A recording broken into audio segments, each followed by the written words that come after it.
Hello students, good morning. Again welcome to chemistry zone. Chemistry में अभी जो हमारा चैप्टर रनिंग है states of matter almost complete होने को है। एक दो छोटे छोटे टॉपिक हैं जो कवर करने हैं, आज उनको कवर कर लेते हैं क्योंकि आपको फिर नीट का टेस्ट भी देना है। तो वही टॉपिक आज कवर करने के बाद कल हम नया चैप्टर शुरू करेंगे या फिर डाउट सॉल्विंग सेशन होगा आपका। आपको डाउट्स हैं जितने भी तो वो मुझे भेज देना, कल डाउट सॉल्विंग सेशन हम कर लेंगे।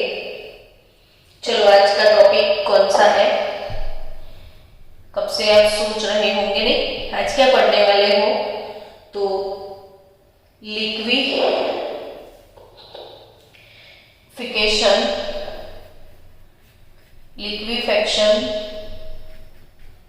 Of gas. तो लिक्विफेक्शन और लिक्विफिकेशन ऑफ गैस मतलब क्या? तो gas for example CO2 gas, CO2 gas से CO2 लिक्विड में भी हम जा सकते हैं और CO2 लिक्विड से CO2 सॉलिड भी आपको मिल सकता है। यानी gas liquid solid, solid to liquid, liquid to gas, gas to liquid, liquid to solid, ये सारे कन्वर्जन पॉसिबल है। सॉलिड को अगर आप हीट प्रोवाइड करोगे तो वो लिक्विड में कन्वर्ट होता है और लिक्विड को अगर आप हीट प्रोवाइड करते हो तो वो गैसियस फेज में चला जाता है। लेकिन हम रिवर्स करना चाहेंगे, अभी गैस से लिक्विड में हमको आना है। तो सबसे पहले बच्चों ये सोचो कि अगर ये सॉलिड है तो उसके पार्टिकल्स और मॉलिक्यूलर अरेंजमेंट जो भी आप बोलते हो वो एक परफेक्ट पैकिंग होता है, परफेक्ट पैकिंग होता है। मॉलिक्यूल्स और पार्टिकल्स काफी सिस्टेमेटिक अरेंज होते हैं।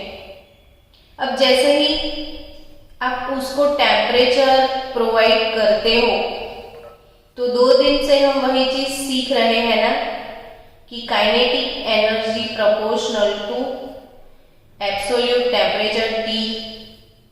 यानी अगर आपने टेम्परेचर प्रोवाइड किया, सॉलिड को गर्म किया, तो सॉलिड के जो पार्टिकल्स है उसके अंदर काइनेटिक एनर्जी आ जाएगी। सॉलिड के पार्टिकल्स के अंदर काइनेटिक एनर्जी आती है तो पार्टिकल्स ऐसे मूवमेंट में आ जाते हैं। अब जो अपनी पोजीशन पे अच्छे से सेट हो गए हैं पार्टिकल्स, वो अगर मूवमेंट में आ जाते हैं तो एक दूसरे से कोलाइड होने लग जाते हैं और ड्यू टू कोलिजन समझो कि पार्टिकल्स की अरेंजमेंट जो है, जो कि परफेक्ट अरेंजमेंट में थे, वो ब्रेक हो जाएगी, अरेंजमेंट रैंडम हो जाएगी। जो परफेक्ट अरेंजमेंट थी वो रैंडम हो जाएगी और due to this random arrangement ये मॉलिक्यूल एक दूसरे से दूर भी चले जाएंगे और जो सॉलिड स्टेट है वो लिक्विड में कन्वर्ट हो जाएगा। अब लिक्विड को आपने और भी एनर्जी प्रोवाइड किया और भी टेम्परेचर आपने दे दिया।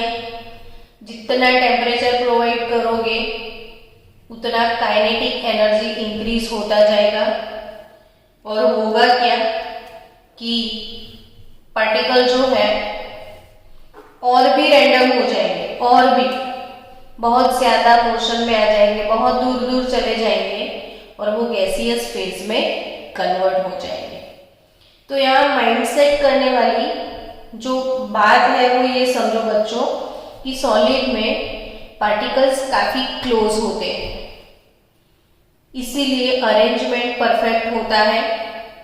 इंटरमॉलिक्यूलर अट्रैक्शंस भी इसमें थोड़े बहुत ज्यादा है क्योंकि डिस्टेंस कम है। अब आप इसको टेम्परेचर प्रोवाइड करोगे तो वो एक दूसरे से दूर चले जाएंगे, तो अरेंजमेंट ब्रेकडाउन होगा, तो सॉलिड से वो लिक्विड में चला जाएगा। अब लिक्विड को और भी टेम्परेचर प्रोवाइड करोगे तो वो गैसियस फेज में चला जाएगा। यानी जो गैस के पार्टिकल है बच्चों, gas particle has maximum kinetic energy. Gas के पार्टिकल में टेम्परेचर E के प्रोपोर्शनल टू T, टेम्परेचर ज्यादा होने की वजह से काइनेटिक एनर्जी भी बहुत ज्यादा होती है। टेम्परेचर ज्यादा होने की वजह से काइनेटिक एनर्जी भी ज्यादा होती है। समझ में आ गया होगा। चलो अब आज हमको उससे उल्टा प्रोसेस करना है। हमें गैस से कहां पे आना है, लिक्विड में आना है। तो एक सिंपल सा क्वेश्चन अगर मैंने पूछ लिया कि आपके पास गैस है और आपको उसको लिक्विड बनाने की इच्छा है, तो आप क्या करोगे? Gas to liquid, wait for 1 minute. वही सीखते हैं कि गैस का कूलिंग कैसे किया जाए। गैस को लिक्विड में लाना है तो काइनेटिक एनर्जी E के इसका डाउन करना पड़ेगा लिक्विड के लिए। तो काइनेटिक एनर्जी कैसे डाउन किया जाए? तो kinetic energy proportional to temperature. तो अगर गैस टू लिक्विड में जाना है तो there are 2 way. First of all, decrease temperature, और second thing, increasing pressure. Temperature को डिक्रीज किया जाए और थोड़ा बहुत प्रेशर इंक्रीज किया जाए तो हम गैसियस फेज टू लिक्विड में कन्वर्ट हो जाएंगे। वही क्वेश्चन अराइज होता है कि क्यों? तो देखो स्टूडेंट, अब सिस्टम को समझना। चलो ये गैस है आपके पास, इसके पार्टिकल्स रैंडम मोशन में है, उनके पास काफी काइनेटिक एनर्जी, मतलब ये डांसिंग डॉल्स है सारे, बहुत ज्यादा डांसिंग चल रहा है। अब आपने क्या किया? टेम्परेचर डाउन कर दिया है ना। तो टेम्परेचर अगर आप डाउन करते हो, टेम्परेचर डाउन करते हो तो E के proportional to T temperature down, kinetic energy down हो जाएगी। यानी मॉलिक्यूल जो डांसिंग मोड में थे, जो कि फास्ट गरबा कर रहे थे, वो एकदम शांत हो जाएंगे। जो मूविंग थे ना वो शांत हो जाते हैं। क्यों शांत हो जाते हैं? आप टेम्परेचर डाउन करोगे इसीलिए वो एकदम से शांत हो जाएंगे। अब जैसे ही इनका मोशन कम होता है, मोशन क्या होता है? कम होता है, तो आप वहां पे प्रेशर अप्लाई करो। समझ रहे हो कि मोशन कम हो गया है, अब ये शांत हो गए हैं, तो आप इसको प्रेस कर दो। अब जैसे आपने प्रेशर अप्लाई किया तो ऑब्वियसली आप प्रेशर अप्लाई करोगे तो ये जो सारे पार्टिकल है इधर आ जाएंगे, ये ऊपर पार्टिकल फिक्स नहीं होंगे। तो जो दूर दूर थे, प्रेशर अप्लाई करोगे तो जो एक दूसरे के बीच में डिस्टेंस था, पार्टिकल्स दूर दूर थे, वो क्लोज आ जाएंगे। और जब वो क्लोज आते हैं तो इंटरमॉलिक्यूलर अट्रैक्शंस बढ़ने लगेंगे, और बढ़ने लगेंगे तो वो लिक्विड में कन्वर्ट हो जाएंगे। यानी कभी कोई आके आपको पूछता है कि गैस को लिक्विड में लेके जाना है तो कैसे लेके जाओगे? तो आप बोलोगे कि हमारे पास gas to liquid move on होना है, तो there are two ways. First of all, decreasing pressure, decreasing temperature and increasing pressure. तो थोड़ा सा टेम्परेचर डिक्रीज कर लो, फिर उसके बाद प्रेशर इंक्रीज करो, तो गैस लिक्विड में कन्वर्ट हो जाता है. अब और एक दो बातें. सपोज मेरी कोई इंडस्ट्री है और आपको पता है कि मोस्ट प्रोबेबल जो इंडस्ट्रीज है इसमें केमिकल रिएक्शन ही होते हैं, और केमिकल रिएक्शंस के ड्यूरेशन में बाय प्रोडक्ट के साथ साथ एज अ बाय प्रोडक्ट अगर मुझे वाटर वेपर मिलता है, क्या मिलता है? Water vapour. अब H2O गैस रिलीज होता है. सोच लो उस वक्त जब गैस रिलीज हुआ, ये वाला रिएक्शन हुआ था 1300 डिग्री केल्विन 1300 केल्विन टेम्परेचर पे कोई मेरा रिएक्शन हो रहा था इंडस्ट्री में, मुझे प्रोडक्ट मिल रहा था H2Y, लेकिन उसके साथ साथ बाय प्रोडक्ट में आ रहा था H2O गैस. अब सोचो कि जब ये वाले केमिकल रिएक्शन के ड्यूरेशन में ये जो मुझे H2O गैस मिल रहा है बच्चों, वो कौन से टेम्परेचर पे मिल रहा है? 1300 केल्विन टेम्परेचर पे.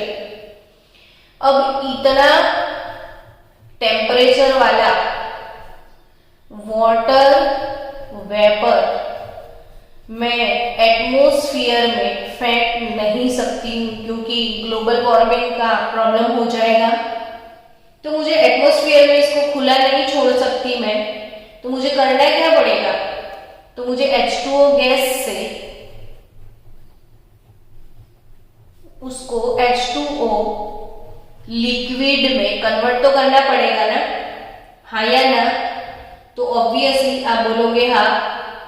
अब H2O गैस से मुझे लिक्विड में जाना है, टेम्परेचर मेरा 1300 केल्विन वाला वेपर है. स्टूडेंट, आप सबको पता है कि वाटर का बॉइलिंग पॉइंट 373 केल्विन है. वाटर का बॉइलिंग पॉइंट 373 केल्विन है. वाटर बॉइलिंग पॉइंट कितना है? 373 केल्विन.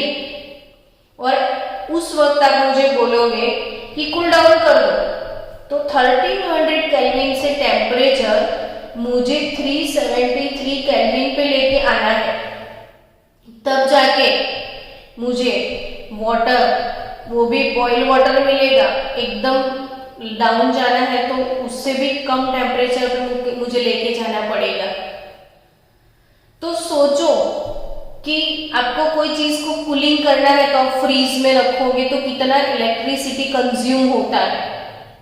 तो इतने सारे हाई टेम्परेचर वाली वेपर को कूल डाउन करने के लिए बोल तो दिया कि टेम्परेचर डिक्रीज करो, लेकिन इतना कूल करने के लिए कैसे कैसे रेफ्रिजरेटर चाहिए आपको? इतना कूल कैसे करोगे? टेम्परेचर इतना डाउन लेके कैसे आओगे? कितना खर्चा हो जाएगा? ये चीज भी है ना.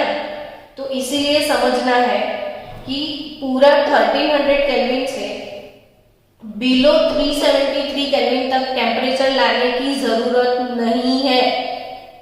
समझ रहे हो? हमें इसका टेम्परेचर डिक्रीज करना है थोड़ा बहुत, फिर हम प्रेशर अप्लाई करेंगे तो वाटर इजीली मिल जाएगा. सीधा direct cooling up to that करोगे तो बहुत खर्चा हो जाएगा. तो अब क्वेश्चन अराइज होगा कि अच्छा इसको कूल करना है, टेम्परेचर थोड़ा सा ही डाउन करोगे तो वो मॉलिक्यूल शांत हो जाएंगे. जैसे ही मॉलिक्यूल शांत होते हैं उसको कंप्रेस कर लो तो लिक्विड हो जाएगा. तो क्वेश्चन वही अराइज होगा आपके माइंड में कि अगर इसका टेम्परेचर डाउन करना है तो वो कितने केल्विन तक डाउन करना है? टेम्परेचर कितने केल्विन तक डाउन करना है? तो 647.1 तक वापिस क्वेश्चन आ जाएगा आपके माइंड में कि ये क्या है। आपको कहां से पता चला मैडम कि इतने टेम्परेचर के बाद?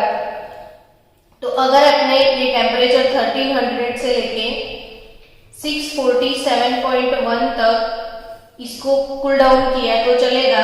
आफ्टर दैट यहां तक आप टेम्परेचर डिक्रीज करो, आफ्टर दैट आप प्रेशर इंक्रीज करो तो भी ये लिक्विड बन जाएगा। आप टेम्परेचर डिक्रीज करो, 1300 से 647 पे लेके आ जाओ और फिर प्रेशर इंक्रीज करो तो भी वो सीधा लिक्विड में आ जाए। तो ये जो टेम्परेचर है ये कौन सा टेम्परेचर है? जहां तक हम टेम्परेचर डिक्रीज करना चाहेंगे वो टेम्परेचर को क्या बोलते हैं? तो this temperature is known as critical temperature. इसको कौन सा टेम्परेचर बोलते हैं बच्चों? Critical temperature. तो critical temperature TC, critical temperature TC। अब आप समझ गए कि कोई भी गैस है उसको कहां तक कूल डाउन करना है? क्रिटिकल टेम्परेचर तक। उसके बाद टेम्परेचर डिक्रीज कब तक करोगे? अप टू क्रिटिकल टेम्परेचर तक। उसके बाद applying pressure you will get liquid. तो गैस को आप कूल डाउन करोगे क्रिटिकल टेम्परेचर तक। आफ्टर क्रिटिकल टेम्परेचर आप प्रेशर अप्लाई करोगे तो गैस टू लिक्विड हम आसानी से मूव ऑन हो जाएंगे। गैस टू लिक्विड हम इजीली चले जाएंगे। तो स्टूडेंट्स, गैस टू लिक्विड आपको कैसे जाना है वो समझ में आ गया। फिर से एक बार, कोई भी गैस होगा उसके फर्स्ट स्टेप में उसका टेम्परेचर आप डिक्रीज करो, लेकिन कितना डिक्रीज करोगे? तो अप टू क्रिटिकल टेम्परेचर। और उसके बाद उस पर प्रेशर अप्लाई करो तो गैस बिकम लिक्विड। यानी अब गैस से लिक्विड में जाना है तो आपको 2 स्टेप फॉलो करने पड़ेंगे। Decrease temperature up to critical temperature and then apply pressure. So ये क्रिटिकल टेम्परेचर वाला फंडा क्या है वो अब समझना है अकॉर्डिंग टू CO2 गैस। और ये क्रिटिकल टेम्परेचर किसको बोलते हैं उसका मैं डेफिनेशन आपको लर्न करवा दूं। मेरे साथ साथ आप डेफिनेशन लिख देना कि the maximum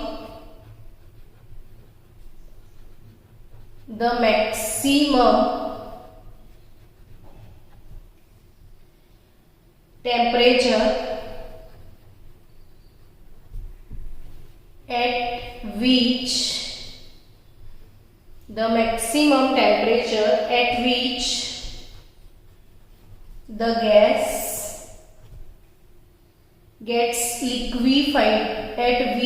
the gas gets liquefied,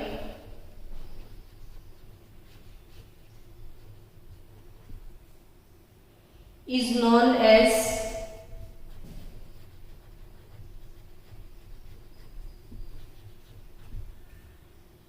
critical temperature। फिर से डेफिनेशन ध्यान से कि the maximum temperature at which the gas gets liquefied is known as critical temperature. समझे?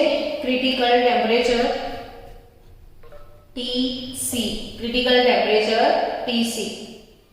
अब बाकी की चीजें समझ लो। Critical constants TC, critical pressure PC, critical volume VC, TC, VC और पीसी के बारे में आप लिख दो डेफिनेशन सबके कि at critical temperature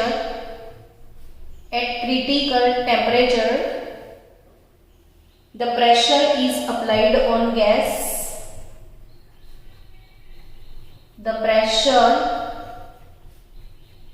is applied on gas। फिर से समझो कि क्रिटिकल टेम्परेचर जब हम गेन करते हैं उसके बाद उसके ऊपर प्रेशर अप्लाई किया जाता है। मैंने बोला ना कि जो भी रूटीन टेम्परेचर है उससे हम टेम्परेचर डिक्रीज करते हैं up to TC, decrease in temperature, ठीक है। फिर अप टू टीसी, टीसी के बाद हम अप्लाई करते हैं प्रेशर। तो जो प्रेशर अप्लाई करने की वजह से वो लिक्विड में कन्वर्ट होता है आफ्टर क्रिटिकल टेम्परेचर, जो प्रेशर अप्लाई करने से वो लिक्विड में कन्वर्ट होता है वही प्रेशर को, the pressure is applied on gas at critical temperature, the pressure is applied on gas for liquefaction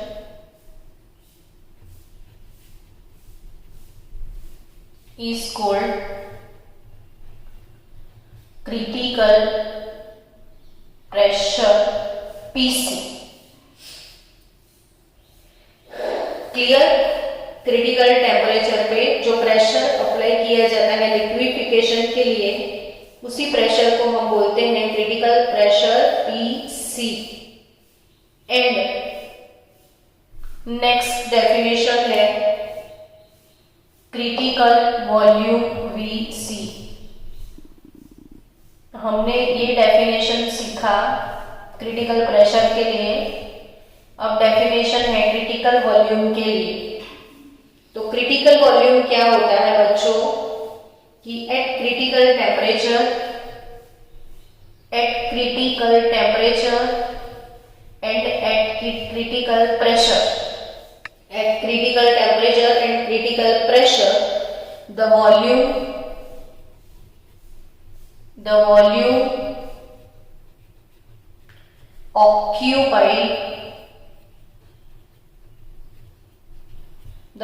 occupied by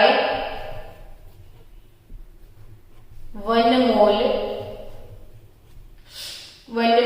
of gas is called 1 mole of gas is called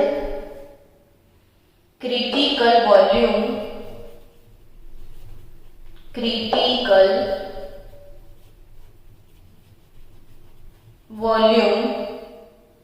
VC।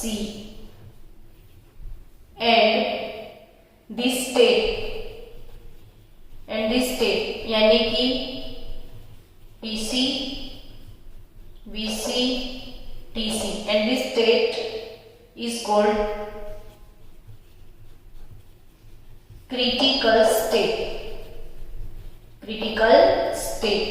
and PC, VC, TC are called critical constants। तो critical constant PC, critical volume VC, critical temperature TC, और ये जितने भी critical constant है उन सबका एक particular relation है वंडरवाल कांस्टेंट A और B के साथ। मैंने स्टूडेंट आपको 5 मिनट दिए हैं, तब तक टेक्स्ट बुक में ये वाला थियरी है, आप पढ़ो और ध्यान से थियरी को पढ़ो। मैंने 5 मिनट दिए हैं आपको, आपने थियरी देखने के लिए ट्राई किया कि नहीं किया? ओके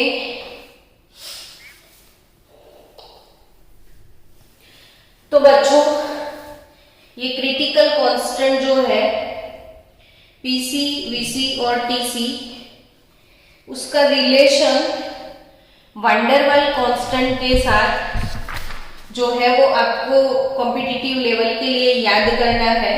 तो लिख दो आप कि क्रिटिकल वॉल्यूम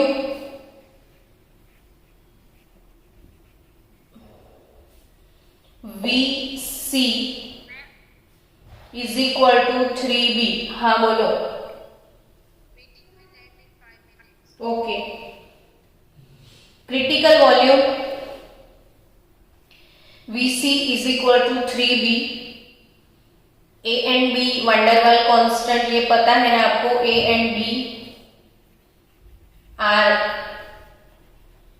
वंडरवाल्स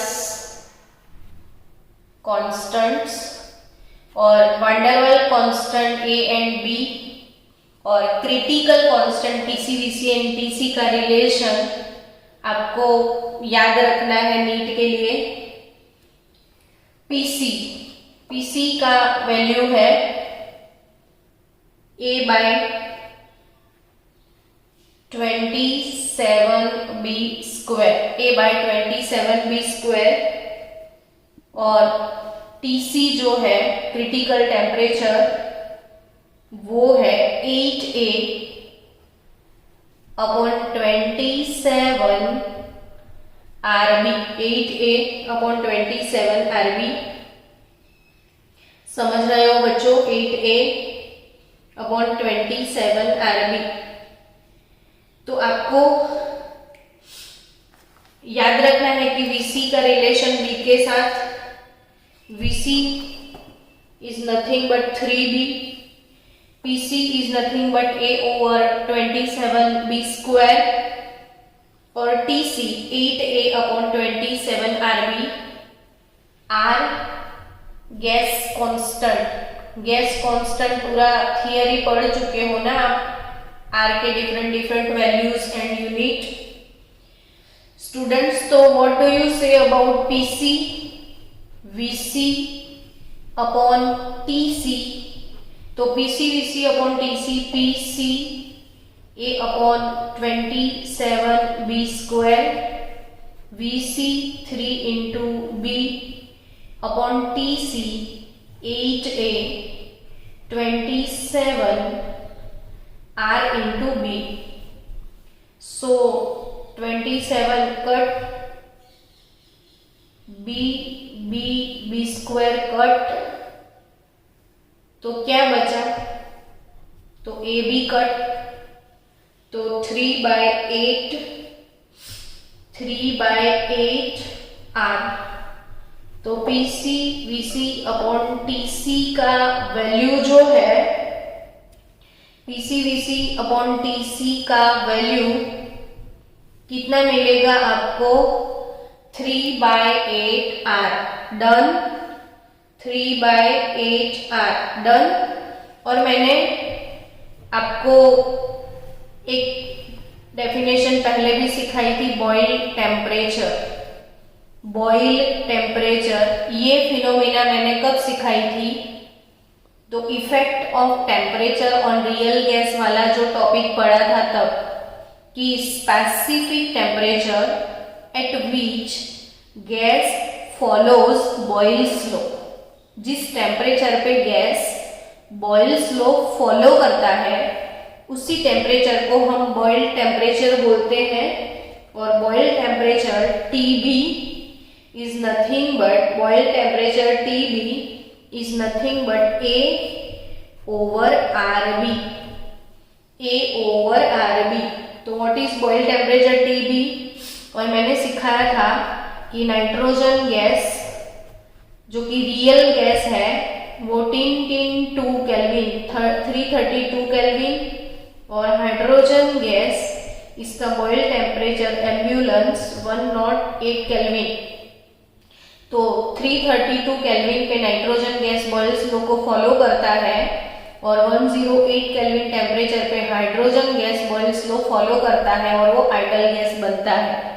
तो यानी कि बॉइल टेम्परेचर TB का रिलेशन, तो ये सारे जो इम्पोर्टेंट रिलेशंस है, ये सारे एक इम्पोर्टेंट रिलेशंस है आपकी नीट जी परफॉर्मेंस के लिए। तो ये चीजें आपको याद रखनी है। Clear students? तो a critical temperature, critical constant A B C TC जो भी है,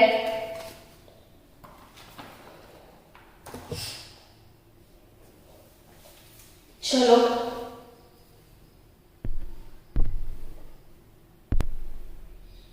स्टूडेंट्स, अब आपने पीसी वीसी टीसी इतना चीज सीख लिया, तो एक क्वेश्चन भी सॉल्व करो ताकि आपके कंसेप्ट वहां पे क्लियर हो जाए।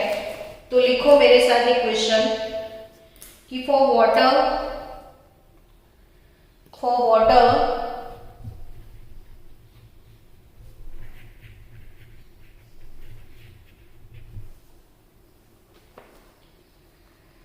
Temperature TC 374 degree Celsius, critical constant PC pressure 218 बार,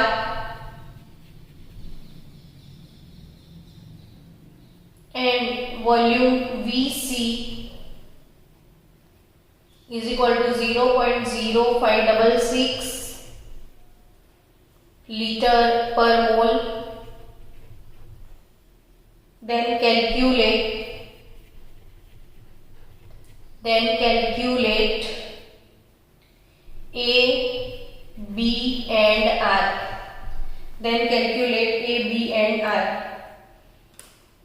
यानी स्टूडेंट्स, आपके पास PC, VC, TC का वैल्यू है और आपको A, B and R calculate करना है। तो सबसे पहले जितने भी फॉर्मूलाज अभी आपने लर्न किए वो लिखे भी होंगे मेरे साथ साथ। तो पहले हम B कैलकुलेट कर लेते हैं। तो VC is equal to 3B, formula अभी सिखाया। VC का वैल्यू है 0.0566 इज इक्वल टू 3B, तो आपको B मिल जाएगा 0.0566 डिवाइडेड बाय 3 करोगे तो 0.0189 आपका आ गया B। डन, आया समझ में? We have value of VC, but as we know that VC is equal to 3B, so VC value is given here. So according to this value, B will be 0.0189. B का unit याद करो, ये theory भी पूरा मैंने सिखाया है कि B का यूनिट लीटर पर मोल, B का unit van der Waals constant, B का यूनिट लीटर पर मोल। ये चीजें टेक्स्ट बुक में नहीं है, लेकिन आपको मैंने सिखाई है। चलो अब नेक्स्ट, B का वैल्यू है हमारे पास, PC का वैल्यू है, तो में भी हमें A का वैल्यू मिल जाएगा। तो according to PC, A upon 27B square, देखो PC का फॉर्मूला क्या था, A अपॉन 27B स्क्वायर। तो PC से A upon 27B square, PC का वैल्यू कितना है 218 बार, A मिल जाएगा 27, B का वैल्यू है 0.0189 और उसका स्क्वायर। तो यहां से आपको A मिलेगा, A is nothing but 218, 27 and 0.0189 का स्क्वायर। तो A का वैल्यू आएगा 2.096। इसका भी यूनिट सिखाया हुआ है आपको, लीटर स्क्वायर इंटू बार पर mole square, bar into litre square पर mole square, bar into litre square पर मोल स्क्वायर A का यूनिट है। चलो A भी मिल गया। तो अब तीसरी कैलकुलेशन देखो, TC का वैल्यू है आपके पास, क्रिटिकल टेम्परेचर TC, जो कि केल्विन में आपको कन्वर्ट करना पड़ेगा, सेल्सियस में नहीं चलेगा कुछ भी। तो 374 प्लस 273 केल्विन कर दो आप, तो केल्विन वैल्यू उसका होगा 647 केल्विन। मैंने अभी आपको बोला था कि वाटर का क्रिटिकल टेम्परेचर 647 केल्विन है।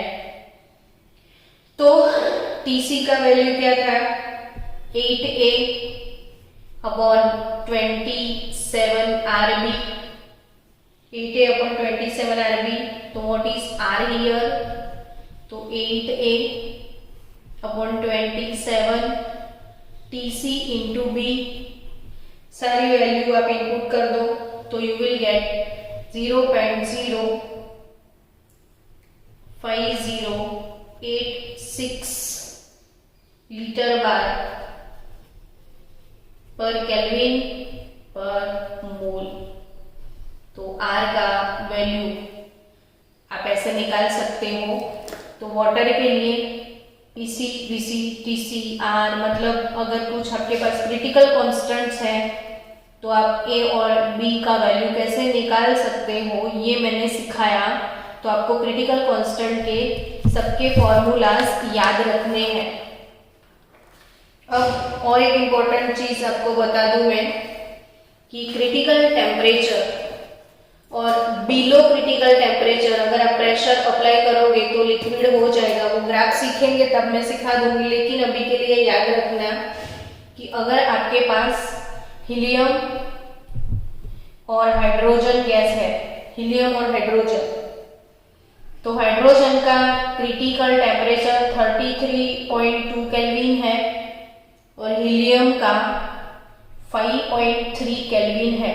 अब आपके पास क्वेश्चन है इन दोनों में से कौन से गैस का लिक्विफिकेशन फास्ट होगा।